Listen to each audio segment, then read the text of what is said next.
ইমাম মাহদীর আগমন সম্পর্কে জানতে চেয়েছেন আমাদের মেহেদী ভাই। আলহামদুলিল্লাহ, মেহেদী তোমার মিতা ইমাম মেহেদী, আল্লাহ তোমাকে ওনার সাথে সংযুক্ত করুন।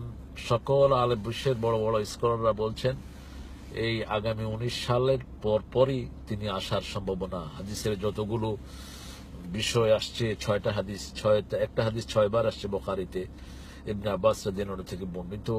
এই উম্মতের সময় কতটুকু হবে? 2019 সালে পরে নিয়ে আসবো। হ্যাঁ, 2019 সাল থেকে যে কোনো সময় তেনার আগমন হবে। কারণ হলো মুসলিম উম্মার যে বয়স হাদিস অনুযায়ী আছে, আর হলো 50-51 বছর এই টাইপের।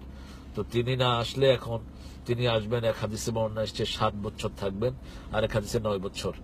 তিনার 9 বছর আর ঈসা আলাইহিস সালামের 40 বছর।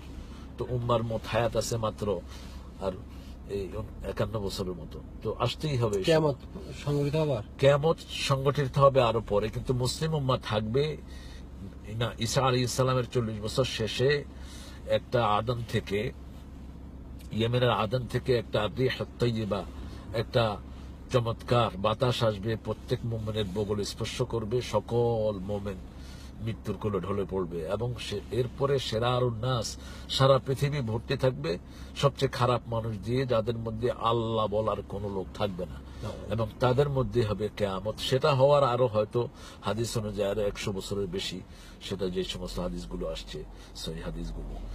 তো মেহেদী আলাইহিস সালাম যে কোনো সময় তিনার আগমন ঘটতে পারে, এবং তিনার ব্যাপারে হাদিসের বর্ণনা এসেছে তিনার ভুরুগুলো শুরু হবে, তারপরে কপালটা চৌড়ো হবে, মুখ ভর্তি দাড়ি থাকবে।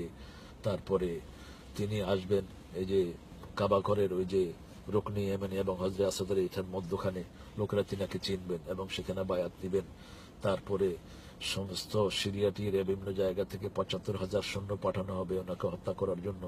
তারা মদিনাতে এত হত্যাযজ্ঞ চালাবে যে ওই যে এজিদ হত্যাযজ্ঞ চালিয়েছিল সেটাকে একটা লাঠির বাড়ির মতো মনে হবে। তারপরে তারা চলে আসবে মক্কাকে আক্রমণ করার জন্য, সেখানে মেহেদী আলাইহিস সালাম থাকবেন।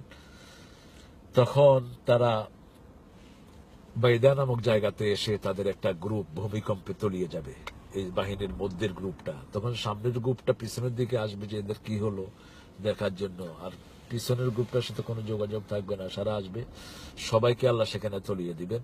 শুধু একজনকে রাখবেন যার কল্লাকে ঘুরিয়ে দিবেন, তিনি মক্কাতে এসে খবর দিবেন যে এই বাহিনী আপনাকে আক্রমণ করতে আসতেছিল, আল্লাহ এদেরকে তলিয়ে দিয়েছেন। এরপর থেকে সারা পৃথিবীতে জানাজানি হয়ে যাবে মেহেদী আলাইহিস সালামের আগমন ঘটেছে। তারপরে মালহামা, যেটা তৃতীয় বিশ্বযুদ্ধের কথা বিশ্বনবী সাল্লাল্লাহু আলাইহি ওয়াসাল্লাম বলেছেন, ওটাতে প্রায় 200 থেকে 300 কোটি মানুষ দুনিয়া থেকে বিদায় হয়ে যাবে। পশ্চিম দিকে সূর্য ওঠার কথা আজকে নাসাই বলতেছে বারবার করে, যে কোনো সময় এটা পশ্চিম দিকে সূর্য উঠে যেতে পারে।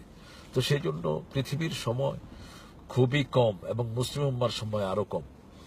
সেই জন্য আমাদেরকে এখনই প্রস্তুতি নিতে হবে, তওবা করে আমাদেরকে পরিশীলিত পরিমার্জিত করে আমাদেরকে আল্লাহর সাথে সাক্ষাতের জন্য, বিশেষ করে আল্লাহর শ্রেষ্ঠ গোলাম মেহেদী আলাইহিস সালামের সাথে সাক্ষাতের জন্য আমাদেরকে প্রস্তুতি নিতে হবে। এবং রাসূল সাল্লাল্লাহু আলাইহি ওয়াসাল্লাম বলেছেন, শুরিবা হুব্বাহু, মুমিনদেরকে মেহেদী আলাইহিস সালামের মোহাব্বত পান করে দেয়া হবে।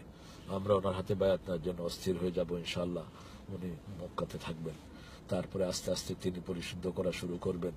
তিনি এই সমস্ত জালেম যে সমস্ত শাসকগুলো, এদের বিরুদ্ধে জিহাদ ঘোষণা করবেন, বিশ্ব নেতৃত্ব তিনি নিবেন। ইউসলিহুল্লাহু ফি লাইলিন ওয়াহিদা, এক রাতের ভিতরে আল্লাহ তাকে বিশ্ব নেতা বানিয়ে দিবেন। তার যত কমতি আছে, যত জ্ঞানের দন্যতা আছে, যত আণবিক জ্ঞান আছে, মডার্ন জ্ঞান আছে, সব দিবেন। সম্পদশালী করবেন, 2 হাতে তিনি বিলাবেন, সম্পদ কোনো কাউন্ট করবেন না।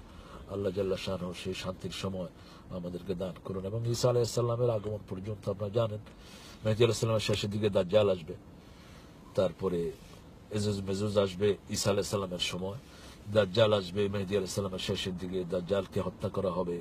সাইয়েদনা ঈসা আলাইহিস সালাম বল্লম মেরে তিনাকে ওই যে বাইতুল মুকাদ্দাসের গেটের পাশের গেটে তিনি হত্যা করা হবে তাকে। এবং ঈসা আলাইহিস সালামকে আল্লাহ এত পাওয়ার দিবেন, তিনি যত দূর তাকাবেন তার নিঃশ্বাস তত দূর যাবে, এবং তার নিঃশ্বাসে যে কাফেরগুলো পড়বে সেগুলো লবণ পানি পেলে যেরকম মেলহ, যেরকম গলে যায় এরকম গলে যাবে তিনার নিঃশ্বাসে কাফেরগুলো। তো আলহামদুলিল্লাহ, রাসায়নিক শক্তি নিয়ে তিনি আসমানে অপেক্ষা করছেন। 33 বছরের জান্নাতি যুবক, তিনি ইনশাআল্লাহ আগমন করবেন। তিনি 40 বছর পৃথিবীতে থাকবেন এবং বিশ্বনবীর মিশনকে তিনি ইনশাল্লাহ বাস্তবায়ন করব। ভিতরের কথা রাখা